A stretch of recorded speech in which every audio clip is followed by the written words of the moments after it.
बड़ा क्लियर है और जो सब आर्टिकल 2 आर्टिकल 91 है वो बड़ा क्लियर है। वो कहता है national assembly shall meet on the 21st day following the day on which a general election to the assembly is held, unless sooner summoned by the president।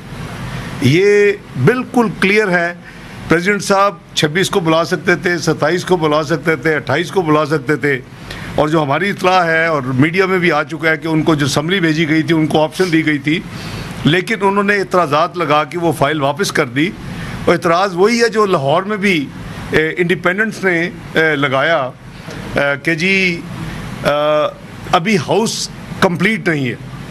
भाई house जो complete होता है वो उसका मतलब है जो नोटिफिकेशंस हो चुकी हैं वो हाउस के मेंबर्स होते हैं। जब तक नोटिफिकेशन नहीं किसी की होगी वो हाउस के मेंबर्स नहीं है। एक दूसरा, अगर इवन नोटिफिकेशन हो भी चुकी हो और हाउस बुलाया जाए, लेट्स से कोई मेंबर जिसकी नोटिफिकेशन में बीमार है, यहाँ तो ये भी मिसालें हैं कि पूरा सेशन लोग हल्फ नहीं उठा सके। पिछला आप 18 की देख रहे हैं जो इलेक्शन हुए थे, तो वो बार नहीं करता। स्पीकर साहब ने जो मेंबर्स नोटिफाइड हैं, जो मौजूद होंगे उनसे हल्फ लेना है। और आपने देखा कि पंजाब में अगले दिन भी हल्फ हुए जब किया जाता। लेकिन आइन बड़ा क्लियर है, मैंने अभी आपके सामने पढ़ा है कि 26, 27, 28 तो उनका प्रोग्रेड था। 29 को वो समन अप्रूव कर दे तो 29 को भी हो सकता है, लेकिन ऑटोमेटिकली 29 को इजलास होना है। अब जो डिस्कशंस हो रही हैं उसमें कुछ चीज़ें देखने वाली हैं कि बहुत जजमेंट्स हैं जिसमें ये क्या कहा गया है कि जो आप आइन की जो तशरीह करते हैं, वो जो कहते हैं ना जी हाउस जो चाहते हैं कि जी वो इंडिपेंडेंट की भी वुमेन का जो कोटा है वो नहीं मिला। वो आइन कहता है कि आप टोटलिटी में आइन को पढ़ेंगे और ये एक बड़ा कैटेगोरिक, और ये वो 54 आर्टिकल की मैं बात कर रहा हूँ जो बात करते हैं कि जी अभी वो उसकी वजह से ये नहीं है। लेकिन प्रेसिडेंट साहब आइदर हाउस को समन कर सकते हैं। मसलन जो रिक्विजिशन हाउस होता है अपोजिशन जो करती है वो उसका प्रेसिडेंट साहब समन नहीं करते, यानी सेनेट का भी और नेशनल असेंबली का भी। वो स्पीकर साहब की 14 दिन रूल्स में है कि उनके पास होती है, उनकी पावर है कि वो जिस दिन मर्जी बुला ले, लेकिन 14 दिन उनको भी बुलवाना पड़ता है। उनके पास भी चॉइस नहीं रह जाती, स्पीकर हो नेशनल असेंबली के केस में या सेनेट चेयरमैन हो सेनेट के हवाले से। तो मेरी गुजारिश ये है कि ये बड़ा दुनिया भी मजाक देख रही होगी। जो हमारी इत्तला ये है कि प्रेसिडेंट साहब ने वही जो पंजाब असेंबली में जो बातें हुई वही करीबन एतराज़ात लगा के उन्होंने कहा जी अभी असेंबली कंप्लीट नहीं है, इसका इजलास अभी हो नहीं सकता। इजलास होना ही होना 21 डे और में भी अर्ज़ किया था। मेरे साथी भी मुझसे एग्री करते हैं कि ये इजलास तो उस हवाले से ऑब्वियसली ये जिम्मेदारी है लॉ मिनिस्ट्री की, पार्लियामानी अफेयर मिनिस्ट्री की, प्राइम मिनिस्टर हाउस की कि वो सब इंश्योर करें कि जो इस वक्त ट्रांजिट स्पीकर हैं, जो कि जब तक नए स्पीकर नहीं आते पुराने स्पीकर चल रहे हैं, कि वो 21वें दिन जो कि 8 फरवरी को हुआ था 29 फरवरी को इजलास होना ही होना है। तो मेरी ज़ाती राय में ये जो इस वक्त एक कन्फ्यूजन क्रिएट किया गया है उसकी कोई बेसिस नहीं है, उसका कई केस लॉज मौजूद हैं। तो एक तो बात ये है। दूसरा मैंने अर्ज़ करना था कि बलूचिस्तान की असम्बली का कल इजलास हो रहा है, जिस मेरे साथी पीपल्स पार्टी की भी जो कमेटी उन्होंने अनाउंस की है और जो मुस्लिम लीग नून की क़यादत ने भी अनाउंस की है, उसमें मैं भी हूँ, जनाब अयाज सादिक साहब भी हैं, कुछ हमारे साथी जो हैं वो जाम कमाल साहब उधर थे, जाफर मंदोखेल साहब है, काकड़ साहब है, और पीपल्स पार्टी में हमारे जखरानी साहब, नवाब साहब, ताज अपना जमाली साहब, ये सारे हमारे साथी। तो आज हमारी अभी मीटिंग हुई है। ये मीटिंग उसी का सिलसिला है, उसी की यानी कंटिन्यूटी है जो कि आपने चंद दिन पहले जो एक पीपल्स पार्टी और मुस्लिम लीग नून के दरमियान जो अंडरस्टैंडिंग हुई थी कि हम इकट्ठे मिलके प्राइम मिनिस्टर ऑफ पाकिस्तान को इलेक्ट करेंगे, हम इकट्ठे मिलके स्पीकर को इलेक्ट करेंगे, हम इकट्ठे मिलके डिप्टी स्पीकर को इलेक्ट करेंगे। मैं नेशनल असेंबली की बात कर रहा हूँ। तो वो हमारी अंडरस्टैंडिंग और हमारा मुआहदा या जो भी उसको आप नाम देना चाहें वो हमारा कैटेगोरिक हो चुका है। अब बलूचिस्तान के हवाले से भी ये दोनों पार्टीज़ के हमारे साथी मौजूद हैं, तो अभी हमारी मीटिंग ख़त्म हुई है। कल जो ओथ टेकिंग के बाद वहाँ के जो चीफ मिनिस्टरशिप, स्पीकरशिप और डिप्टी स्पीकरशिप, ये हम दोनों पार्टीज़ मिल के, और जो हमारे अलाइज इनके कोई जो होंगे साथ, यानी इनको सपोर्ट करने वाले या हमारे होंगे, वो उनको भी हम शामिल करेंगे। ये नहीं है कि हम कोई एक्सक्लूड करेंगे और सिर्फ पीपल्स पार्टी PMLN, हमारी जो होगी कि सबको साथ लेके चले, नेशनल असम्बली में भी और वहाँ भी। तो उसमें आपसे शेयर ये कर रहे हैं कि कल का जो बलूचिस्तान का इजलास होने जा रहा है इंशाअल्लाह, और ये सब साथी अब जो मेंबर्स हैं वो जाएंगे और वहाँ जाके कल हल्फ लेंगे, तो इंशाअल्लाह मुस्लिम लीग नून और पीपल्स पार्टी वहाँ बाहमी ताउन करेगी। जैसे फेडरल लेवल के ऊपर वफाकी हुकूमत के सिलसिले में और प्राइम मिनिस्टर के हवाले से और फिर स्पीकर नेशनल असम्बली के हवाले से, डिप्टी स्पीकर के हवाले से फैसला हुआ है, वही चीज़ फॉलो की जाएगी बलूचिस्तान में। तो हमने कहा कि हम बजाय ये कि कुछ क्वेरीज आ रही थी अलग-अलग बताने के, हम इकट्ठे आपसे बात करके तो आपको साहब ये बताएं कि प्रेसिडेंट साहब जो हैं वो असम्बली नहीं बुला रहे, क्या आप समझते हैं कि ये कॉन्स्टिट्यूशनल डिफाइंस है, वायलेंस है, और इस एक्शन के ऊपर आप फ्यूचर गवर्नमेंट हैं, क्या एक्शन लेंगे? देखिए, मैं तो लफ्ज़ यूज़ किया, स्ट्रॉन्ग किया, आइन शिकनी मैंने कही है, लेकिन हो सकता है कि वो जेन्युइनली फील कर रहे हों इंटरप्रिटेशन, तो वो ये बड़ी क्लियर है कि इंटरप्रिटेशन जो भी हो, लेकिन 21वें दिन इजलास होना है, और वो वफाकी हुकूमत की भी जिम्मेदारी है, मैंने जैसे अर्ज़ किया लॉ मिनिस्ट्री की भी जिम्मेदारी है, पार्लियामानी अफेयर्स मिनिस्ट्री की भी जिम्मेदारी है, नेशनल असम्बली के सेक्रेटेरिएट की भी जिम्मेदारी है कि वो ट्रांजिट जो स्पीकर इस वक्त है, जिन्होंने एक नए स्पीकर को मुंतखब होकर उनको हैंड ओवर करना है, और जो ही वो आपको पता है कि हल्फ होंगे मेंबर्स के, तो 29 तारीख को उसके बाद लोग मेंबर्स अपना रजिस्टर करेंगे। हमारा यहाँ एक प्रोसेस है, और आप देखेंगे कि वो प्रोसेस करीबन 5 दिन का होता है। वो 5 दिन का प्रोसेस, पहले दिन मेंबर्स ओथ लेते हैं और उसके बाद रजिस्टर पे साइन होते हैं, अगले दिन स्पीकर डिप्टी स्पीकर की नॉमिनेशन कागजात नामजदगी उसको फाइल किया जाता है, प्रपोजल सेकेंडर, और फिर तीसरे दिन उनका।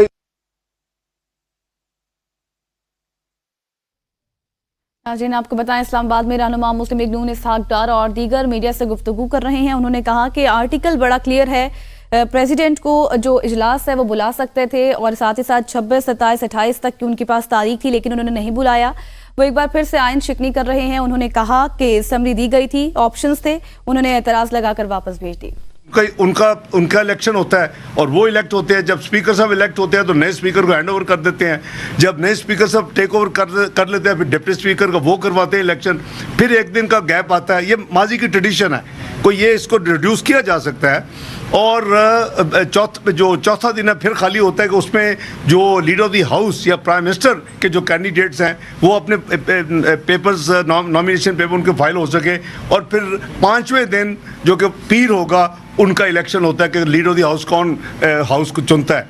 तो ये उसी को हम फॉलो कर रहे हैं, और अस्यूमिंग आई होप के सेंस प्रिवेल्स एंड प्रेसिडेंट साहब समन इशू करें, वो एक अच्छा उनका एक आइनी जेस्चर होगा और उनकी आइनी जिम्मेदारी के मुताबिक होगा कि वो करें। मेरी इत्तला ये है कि वफाकी हुकूमत ने उनके जो एतराज़ात थे उनका जवाब भेजा है। ये मैं मीडिया रिपोर्ट्स के हवाले से जो बात कर रहा हूँ, लेकिन मेरे पास उसकी कॉपी नहीं है। लेकिन हैविंग सेड दैट, अगर उनको जवाब जा चुका है, उनकी एतराज़ात की एक्सप्लेनेशन वफाकी हुकूमत ने भेज दी है एज़ पर लॉ मिनिस्ट्री की एडवाइस पे, तो मेरा ख्याल है कि उनको चाहिए कि वो आप फैसला। ये सवाल ले लीजिएगा कि 90 दिनों में सूबा के इलेक्शन नहीं हुए, 90 दिनों में कौमी असम्बली के इलेक्शन हुए, आइन शिकनी वहाँ पे होगी। आइन शिकनी हमारा जो रिजल्ट आए इलेक्शन के वो भी बहुत देर से वहाँ पे भी होगी। एक बार और हो जाएगी तो फिर इसमें क्या होगा, कैसे रोकेंगे? नंबर दूसरा सवाल, एक सवाल कर लीजिए। काफ़ी लोग, ये आइन खुद कहता है कि अगर कोई चीज़ जो आइन में होनी थी, अगर वो उस टाइम पीरियड में नहीं हुई लेकिन हो गई, तो वो वैलिड है और वो उसको आप चैलेंज नहीं कर सकते। तो उसकी वैलिडिटी आइन ने खुद दे दी है। तो अगर भाई इलेक्शन डिले से हो तो चुके हैं, तो अगर बस कोई और चीज़ देर से हुई, तो अगर हो चुकी है तो वो ऑलरेडी आइन उसको एंडोर्स कर दिया होगा। इससे पहले सदर के इंतखाबात से मुतालिक तारीख देने पर बात हो रही थी, तो आपकी तमाम सियासी जमातें जो सब पीडीएफ का हिस्सा थी वो ये मौक़िफ़ ले रही थी कि सदर का तारीख देने का इख्तियार नहीं है। लेकिन जब सुप्रीम कोर्ट में मामला गया तो वो बात यही निकली कि सदर का इख्तियार था कि वो तारीख दें।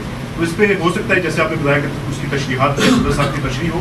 सर दूसरा ये बता दीजिएगा कि बलूचिस्तान में JUI भी कोशिश कर रही थी आपके साथ अलायंस में आने की, तो JUI के साथ कोई मामला तय नहीं हो सकता? देखिए, हम चाहेंगे कि JUI ना सिर्फ बलूचिस्तान में हम दोनों पार्टी के साथ चले, वो वफाक में भी हमारे साथ चले। हम हर जगह देखिए, ये एक मियां नवाज शरीफ साहब ने 21 अक्टूबर को एक जो तकरीर की थी मीनार पाकिस्तान, उन्होंने कहा था कि हम चाहेंगे, हमारी जमात ये चाहेगी कि सबको साथ लेके चले। और ये क्राइसिस इस तरह के हैं, इतने डीप और इतने यानी गहरे क्राइसिस हैं कि इसको सब मिलके पार्टीज अगर मिलकर करेंगे तो ये इंशाल्लाह आसानी से पाकिस्तान बड़ी जल्दी निकल आएगा। वो मैं समझता हूँ कि आप आपस में फैसला कर लें, एक इधर एक फिर आज जी आप बता सकेंगे कि उम्मीदवार आपके कौन से होंगे सेनेट में, चेयरमैन सेनेट और स्पीकर कौमी असेंबली और डिप्टी स्पीकर कौन होंगे, और बलूचिस्तान में जो आपके होते हैं उनमें उम्मीदवार आपके? देखिए, अभी उम्मीदवारों का फैसले जो है आज रात तक क़यादत करेगी। मैं आपको बिल्कुल स्टेट अभी हमारी बात हुई है, जहां हमारी स्लॉट हम तय हुई है उसमें हम फैसला करेंगे कि हमारे उम्मीदवार कौन होंगे। हमने अभी इस मीटिंग के बाद एक पैनल भेजा है क़यादत को, मियां नवाज शरीफ साहब और मियां शहबाज शरीफ साहब को, ताकि वो फैसला रात तक कर दें। कल पेपर फाइल होने हैं और ये इनकी क़यादत आज रात मुझे इन्होंने बताया कि चीफ मिनिस्टरशिप का और डिप्टी स्पीकरशिप का अपने नाम अनाउंस करेंगे। तो ये कल सुबह तक नाम सब अनाउंस हो जाएंगे। जी ये बताएं कि मुफाहमत की बात तो हर कोई रखता है, लेकिन मुफाहमत की तरफ पहला कदम कोई नहीं उठाता। जी, अगर मुफाहमत की तरफ पहला कदम उठाना हो और मुल्क में सियासी इस्तेहकाम आ जाए, मेरा मतलब है कि बानी PTI से बातचीत करने के लिए आप लोग रेडी हैं? आप क्योंकि पॉलिटिकल में देखा जाए तो आप बहुत अहम रोल प्ले कर रहे हैं, क्या आप उस कमेटी के भी चेयरमैन हो सकते हैं और बानी PTI से मुफाहमत की तरफ पहला कदम आप उठा सकते हैं? सप्लीमेंट्री क्वेश्चन है, 9 महीने जो मुजरिम है उनके बारे में क्या सोच है? फाइनेंस मिनिस्ट्री का थोड़ा सा क्लियर कर दें। हम तो वहाँ के चक्कर लगा मैं अर्ज कर फाइनेंस मिनिस्टर तुसी आ रहे हो या नहीं? मैं अर्ज करना जी, मैं अर्ज करना जी। जो आपने पहला भाई सवाल किया है ना, उस पर मैं समझता हूँ कि इसमें कोई ऐसी इबाम मुझे नहीं नज़र आता, कोई इबाम है। और हम कम से कम बड़े क्लियर हैं कि रोड मैप क्या है। जहाँ तक रिकन्सिलिएशन की बात है, आपको याद होगा कि वो जो 126 दिन का धरने की कमेटी भी मैंने हैंडल की थी, लेकिन मेरा ख्याल है मैं इतने ज़्यादा रिकन्सिलेटरी कमेटीज़ को हैंडल कर चुका हूँ कि अब मैं समझता हूँ किसी और को भी बारी मिलनी चाहिए ताकि ट्रेनिंग हो। तो मेरे साथी करेंगे, अगर मुझे हुक्म मिलेगा लीडरशिप से तो मैं उसका भी देखूंगा। लेकिन अभी हमारे पास मैंडेट नहीं है। उसकी मेन वजह यह है कि जो आपके साथी कह रहे हैं कि देखिए, आपने जब एक रेड लाइन को क्रॉस कर दिया, आपने बाउंड्री क्रॉस कर दिया, विश कि वो फैसला पाकिस्तान की तनसीबात के ऊपर, पाकिस्तान की सिक्योरिटी इंस्टॉलेशन के ऊपर, पाकिस्तान के सिक्योरिटी अदारों के ऊपर, अगर उन्होंने वो वर्चुअली बगावत है। और वो जो काम है, उसके बाद मैं समझता हूँ कि मुझे समझ नहीं है कि कैसे रिकन्सिलिएशन होगी। Short of that reconciliation was possible. मैं हमेशा रिकन्सिलिएटर बनने में खुशी महसूस भी करता हूँ और की भी हैं अल्लाह के फल से। लेकिन अब मैं उसके बाहर बाकी जो दूसरा सवाल किया भाई, उसका तो जाहिर है कि हर पार्टी की जो लीडरशिप है वो फैसले करती है। अभी ये भी नहीं पता किसने काबीना में होना है, मैंने होना भी है कि नहीं होना। तो आप मुझे ऑलरेडी फाइनेंस मिनिस्ट्री, तो मेरा ख्याल है वेट करते हैं, देखते हैं क्या होता है। जी थैंक यू, बहुत शुक्रिया जी। नवाज शरीफ साहब कल हमारी मैं अर्ज करता क्या नहीं समझ करता, कल हमारी मुस्लिम लीग नून की पार्लियामानी पार्टी की मीटिंग है जी, कल आफ्टरनून में, और कल 28 है। कल हमारी इंशाल्लाह मीटिंग होगी। मियां नवाज शरीफ साहब उस मीटिंग को चेयर करेंगे शहबाज शरीफ साहब के साथ, और इंशाल्लाह हमारी पार्लियामानी मीटिंग जो है वो सैर हासिल, उसमें गुफ्तगू भी होगी, फैसले भी होंगे माजी की तरह।